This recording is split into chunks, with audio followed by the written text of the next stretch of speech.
क्या इस बार भारतीय जनता पार्टी का मजबूत किला ढह जाएगा? क्या जहां लंबे दशकों से भारतीय जनता पार्टी मजबूत थी, क्या वहां अब इतिहास बदलने वाला है? और क्या पहली बार चुनावी मैदान में उतर रहे प्रशांत किशोर भारतीय जनता पार्टी के इस किले में सेंध लगा पाएंगे? नमस्कार, मैं हूं आनंद और आप देख रहे हैं पब्लिक कंटेंट। जी हां, आपको बता दें कि बिहार के विधानसभा सीट की इस समय सबसे ज्यादा चर्चा हो रही है, तो वह है बांकीपुर विधानसभा सीट। और वजह साफ है, क्योंकि जन सुराज के संस्थापक और लंबे समय से राजनीतिक रणनीतिकार रहे प्रशांत किशोर ने यह दावा कर दिया है और उनकी पार्टी ने यह ऐलान कर दिया है कि वो अब खुद बांकीपुर विधानसभा सीट से उपचुनाव में चुनावी मैदान में उतरते हुए नजर आएंगे। आपको बता दें कि इस सीट की चर्चाएं इसलिए ज्यादा हो गई है क्योंकि लंबे समय से भारतीय जनता पार्टी का यहाँ दबदबा रहा है। लगभग 40 साल से जो है वहां पर भारतीय जनता पार्टी लगातार जीतती हुई नजर आई है। इससे पहले नवल किशोर सिन्हा, जो कि भारतीय जनता पार्टी को यहाँ मजबूत बनाया, और उसके बाद उनके बेटे नितिन नवीन ने यहाँ से कई बार विधायक चुने गए और ये इस विरासत को जो है वो आगे बढ़ाया, भारतीय जनता पार्टी को मजबूत स्थिति में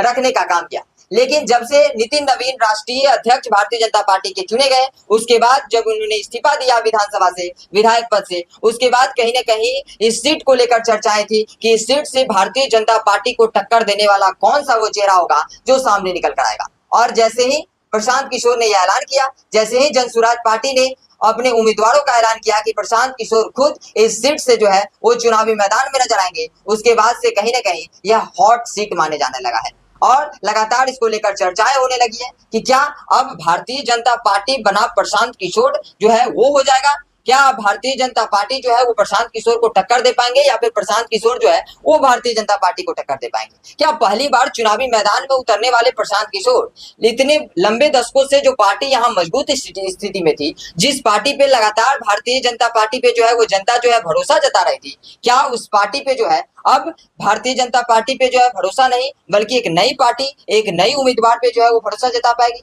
क्या यहाँ की जनता जो है वो बदलाव करेगी और प्रशांत किशोर को जो है वो चुनने में सफल रहेगी, या एक बार फिर से भारतीय जनता पार्टी जो लंबे दशकों से यहाँ अपनी किला को जो है वो बनाए रखी है, फिर से एक बार जो है यहाँ से चुनाव लड़ेगी और फिर से जो है यहाँ से जीतती हुई नजर आएगी? आपकी जानकारी के लिए बता दें कि 30 जुलाई को जो है यहाँ मतदान होना है और 3 अगस्त को जो है वो चुनाव का परिणाम जो है वो सामने निकल कर आएगा। उसी वक्त यह पता चल जाएगा कि पहली बार प्रशांत किशोर जो कि चुनावी मैदान में है, क्या उनकी पार्टी जो है वो खाता खोल पाती है या नहीं। क्योंकि 2025 में हुए विधानसभा चुनाव में उनकी पार्टी ने बिहार के अलग अलग विधानसभा सीटों से जो है वो चुनाव लड़ा, लेकिन कहीं भी उनकी पार्टी जो है वो चुनाव में धरातल पे नजर नहीं आई। जो प्रशांत किशोर लगातार पलायन, शिक्षा, रोजगार, बेरोजगारी पे जो है वो सवाल कर रहे थे, वही प्रशांत किशोर जो है वो खाता भी नहीं खोल सके विधानसभा चुनाव में। अब वो उस समय जो है वो चुनाव भी नहीं लड़े थे, लेकिन अब जैसे ही उपचुनाव की समय आया, लगातार ट्रोल हो रहे थे कि प्रशांत किशोर खुद जो है वो मैदान छोड़ के जो है वो भाग गए। लेकिन अब जैसे ही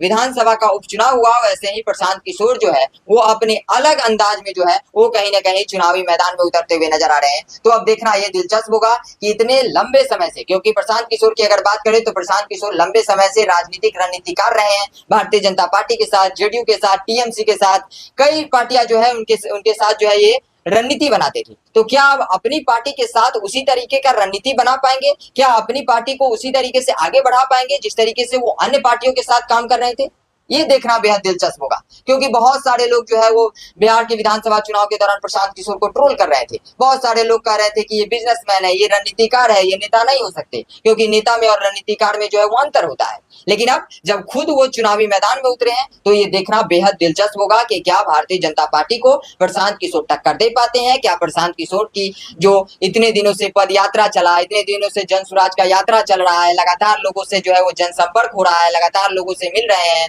युवाओं की बात कर रहे हैं, क्या लग रहा है कि इस विधानसभा सीट से जो है उनकी जो है वो चुनावी जो है वो कहीं ना कहीं पारी की जो है वो शुरुआत होगी या खाता यहाँ से खुलता हुआ नजर आएगा? हालांकि आपको क्या लगता है कि जिस तरीके से भारतीय जनता पार्टी का यहाँ से दबदबा रहा है, प्रशांत किशोर टक्कर देने मैदान में उतर गए हैं, वहीं जनशक्ति जनता दल पार्टी की बात करें जो कि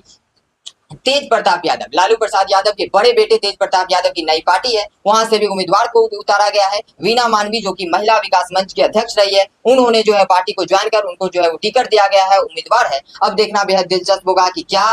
भारतीय जनता पार्टी को ये जो पार्टियां हैं, जन सुराज हो गई, जनशक्ति जनता दल हो गई, या फिर तमाम जो विपक्षी पार्टियां हैं, क्या टक्कर दे पाएगी? क्या भारतीय जनता पार्टी के किला को जो है उठा पाएगी, या एक बार फिर से भारतीय जनता पार्टी जो है यहाँ एक बार फिर से अपना झंडा जो है वो लहराती हुई नजर आएगी? फिलहाल आप अपनी राय कमेंट में दे दीजिएगा। दीजिए इजाजत, मिलते हैं किसी और वीडियो में, तब तक के लिए देखते रहिए पब्लिक कंटेंट।